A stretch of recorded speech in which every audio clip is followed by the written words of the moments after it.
O mga pasaway, duha ka traffic enforcers sa Iloilo City, gindakop sang Land Transportation Office LTO bangod sa paggamit sa hindi standard nga helmet. Motorsiklo nga gingamit sang isa pa ka traffic enforcer na hibaluan nga hindi rehistrado sa LTO. Ini ang gitutukan ni John Sala. Ang mga traffic enforcer ang nagamando kag nagapatuman sang layi sa dalanon. Kung ang mga motorista makakomiter sang violasyon, sigurado laygay kag may citation ticket gilayon. Apang ginkumpirmar sang Land Transportation Office 6 nga may gindakop sila nga traffic enforcers sang Iloilo City bangod sa pagbayular sang traffic rules. Natabo ini suno sa LTO sa bahin sang Barangay Infante Molo sang Agosto 11. Wala nagasuksok sang insakto nga helmet ang enforcer kag sang gindakop na ibaluan nga ang ginamanehong motorsiklo sang isa man ka enforcer ang wala na renew.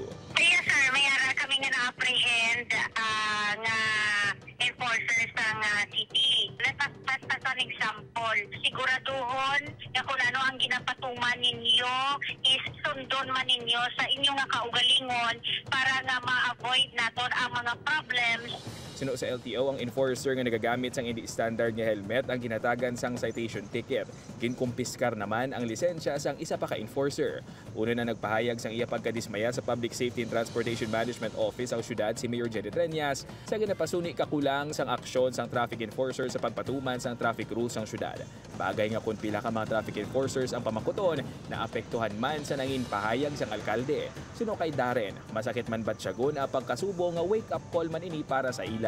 Medyo napiktuhan mga iti kami nga nga gaobra man sang Mayo, kapiktuhan nila sang hindi naman manigar nga ang kay tabo nga sila sa iba nga kung anong mambal ni Mayor masakit man sa amon pero sa gyapon no brown nga mo dapat no brown dalan.